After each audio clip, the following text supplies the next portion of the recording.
In this lesson, we'll explore the uses of the Mental Ray Physical Sky Shader.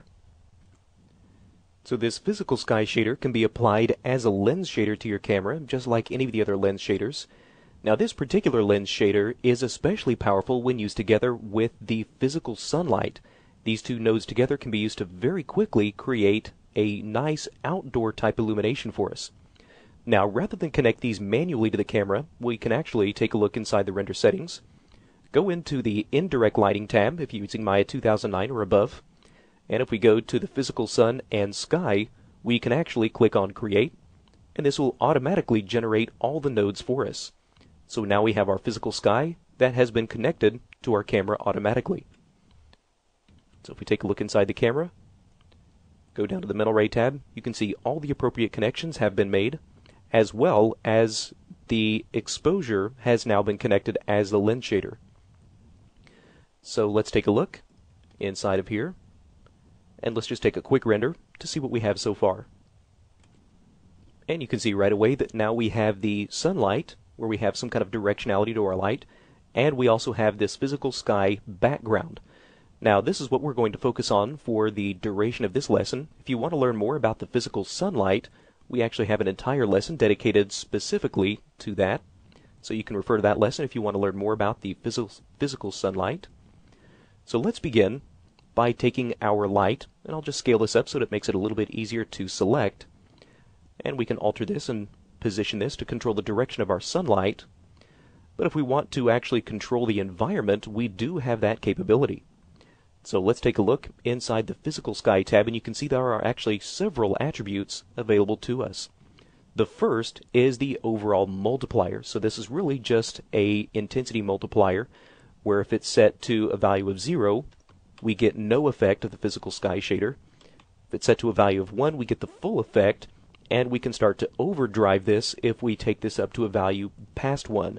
For most situations, you will probably want to leave this at 1. The RGB unit conversion, which is just below this, is controlling the actual luminance values that are returned back to the camera.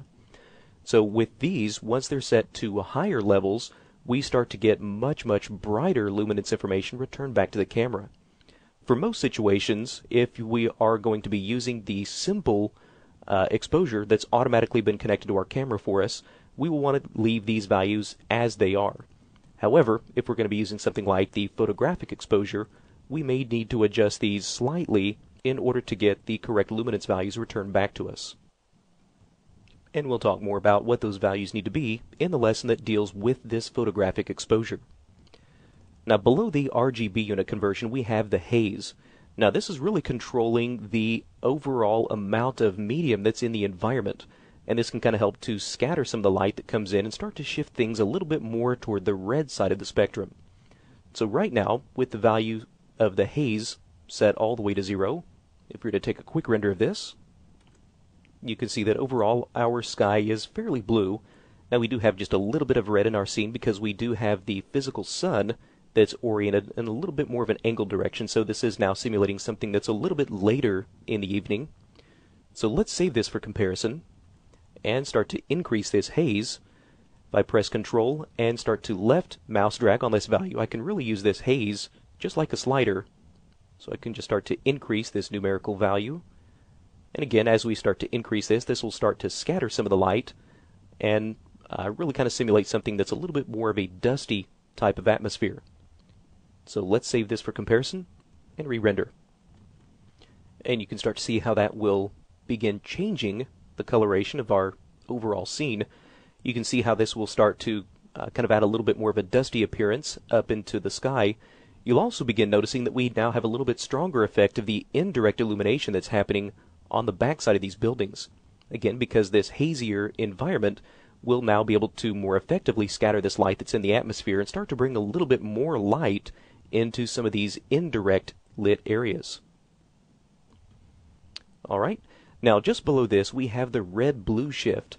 Now we can start to actually kind of counteract the effect of getting more of this red appearance by introducing haze by increasing or decreasing this amount of red-blue shift.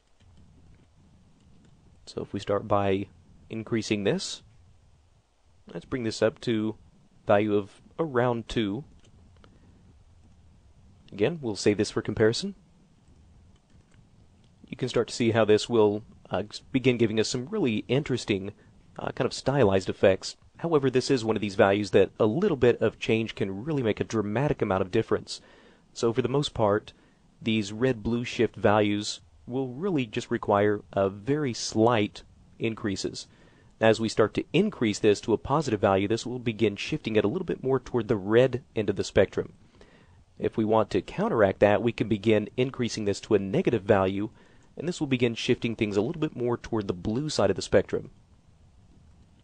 So in this case, it is a fairly subtle difference, but you can start to see some slight color variations between this bluer value and what we had before with something that was a little bit more on the red side as a result of introducing a little bit more of this haze. So below this, we now have the saturation. This is really just controlling the overall strength or coloration of our environment. As we start to decrease this down to 0, we'll basically just get a gray environment. Whereas a value of 1, we get full color.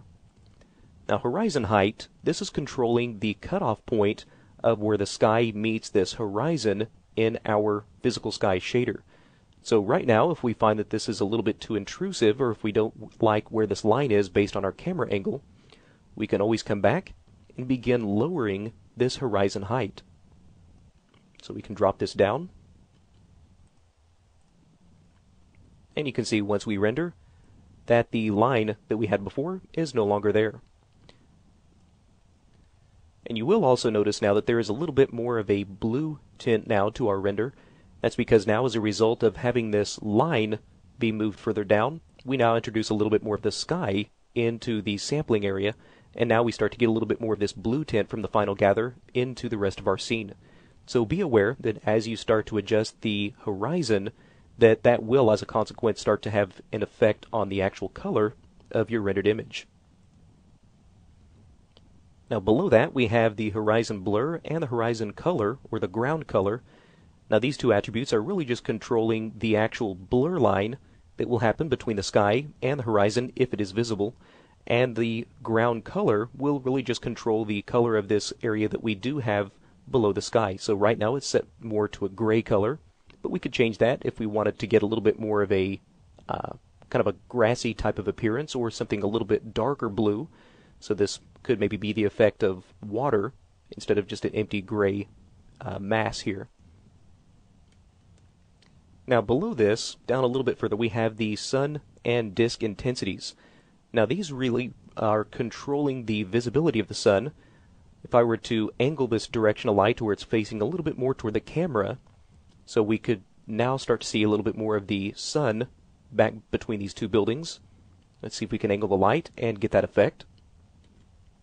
And there we go. Once we start to render that and get this angled properly, we can begin to see a little bit of the effect of the sun glow that's happening right back in here. Now for the moment, this actually may be a little bit difficult to see because of the haze is actually really blurring and distorting out the sun portion of this render. So let's start by taking this haze and let's bring this down to 0 just so that it's much easier to see the effect of the sun disk. There we go. So that'll now make this a little bit easier to see. So let's focus on some of these attributes that are responsible for the look of this actual sun that we see here. So first we have the sun disk intensity. That's really the visibility of the actual inner area, this inner disk of the sun. This will become a little bit easier to see if we were to take something like the glow intensity, which is this outer glowing area that we see that's kind of responsible for this kind of blurry area part of the sun. If we take this intensity and bring this down to 0, this will be a little bit easier to see. And now you can see that we don't have any sort of a glowing effect now around the sun, but now it becomes much easier to see the actual sun disk. So with the visibility of this, we can control whether this becomes a little bit more transparent or a little bit more intense. And with this sun disk scale, we can actually control the size of this inner disk. Now just below this, we have the ability to enable some kind of a custom background that we want to enable.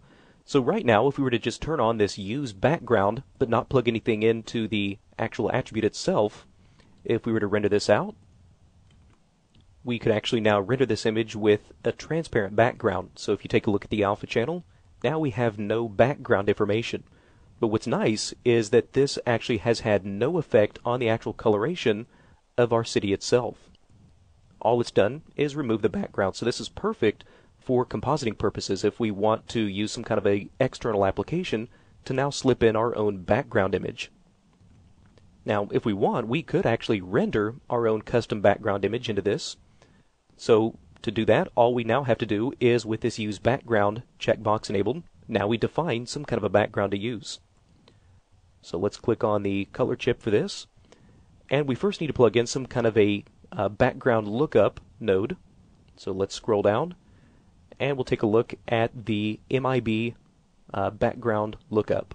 So we'll use this one. And now we can just plug in our image. Alright, so that'll drop in the mental ray node. Just connect in now the texture that we want to use. And if you take a look inside the source images directory, you should find this clouds.jpg. This is what we use as our background. So now whenever we render, we now have this custom background that we've dropped in. Now, one of the things that you may notice is that this backdrop is actually very, very dark compared to what it should be.